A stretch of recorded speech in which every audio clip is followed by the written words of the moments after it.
अर्धवार्षिक परीक्षा 2023 कक्षा 12वीं 4 अंकों के प्रश्नों का उत्तर। 17वां प्रश्न था धारावाही वृत्ताकार पास के अक्ष पर स्थित किसी बिंदु पर चुंबकीय क्षेत्र की तीव्रता के लिए सूत्र स्थापित करिए। तो पहले चित्र समझते हैं। एक ये धारावाही वृत्तीय कुंडली है, एक तार को वृत्त के रूप में मोड़ा गया है। यहाँ इसकी त्रिज्या a है, इसके केंद्र से x दूरी पर कोई बिंदु P है और ये जो छोटे छोटे टुकड़े ऊपर भी दिख रहे हैं, नीचे ये अल्पांश हैं। अल्पांश से P बिंदु की दूरी r है और यही चीज़ यहाँ पर लिखा है। तो किसी अल्पांश के कारण विद्युत क्षेत्र की तीव्रता बायो-सेवर्ट के नियम से dB = μ0/4 पाई आइडियल साइन θ/r² होती है, लेकिन यहाँ थीटा नहीं है, यहाँ 90 लेंगे क्योंकि स्पर्श रेखा और त्रिज्या परस्पर क्या होते हैं, लंबवत होते हैं। साइन 90 का मान 1 होता है तो μ0/4 पाई आइडियल/r²।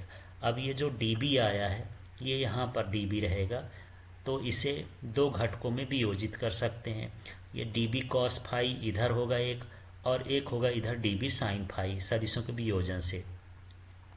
अब इसी तरह से यदि हम इस अल्पांश का ले लें, नीचे वाले अल्पांश का a'(b' का, तो इसका dB यहाँ आएगा। इसके भी दो घटक हो जाएंगे, dB cos फाई नीचे की ओर और ये हो जाएगा dB sin फाई। तो dB cos फाई और dB sin phi, dB cos phi ऊपर का, dB cos फाई नीचे का, एक दूसरे के विपरीत और बराबर है तो कैंसिल हो जाएंगे।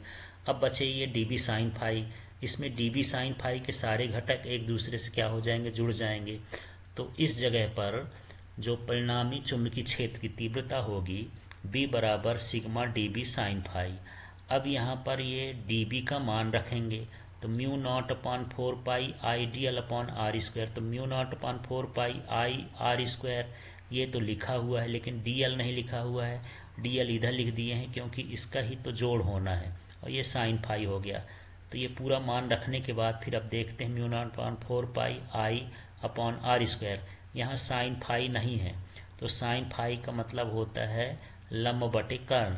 तो यहाँ लंब है a और इसका कर्ण है r, तो यहाँ हो जाएगा a/r।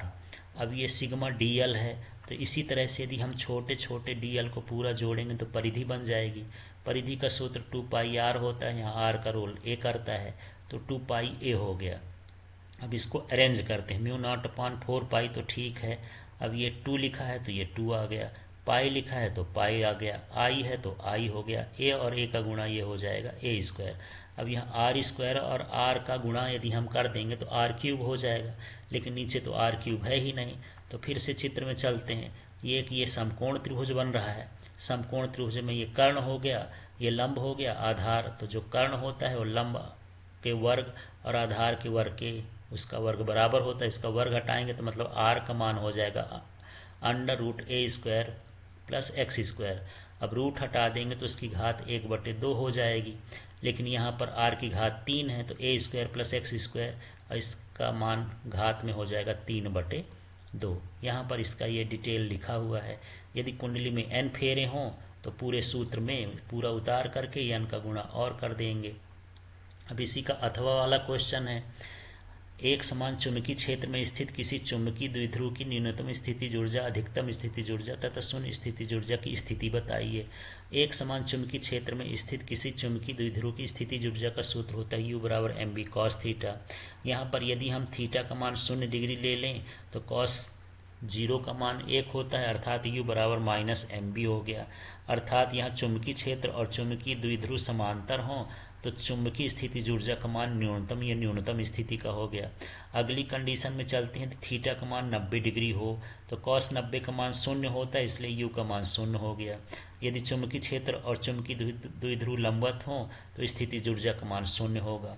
अगली कंडीशन में चलते हैं। थीटा = 180 ले लेते हैं, तो cos 180 का मान -1 होता है, तो इसका भी माइनस है, इसका भी माइनस प्लस हो गया, अर्थात U = mb हो गया। तो यहाँ पर चुंबकीय क्षेत्र और चुंबकीय द्विध्रुव एक दूसरे के विपरीत हैं, इसलिए चुंबकीय स्थितिज ऊर्जा का मान अधिकतम होता है।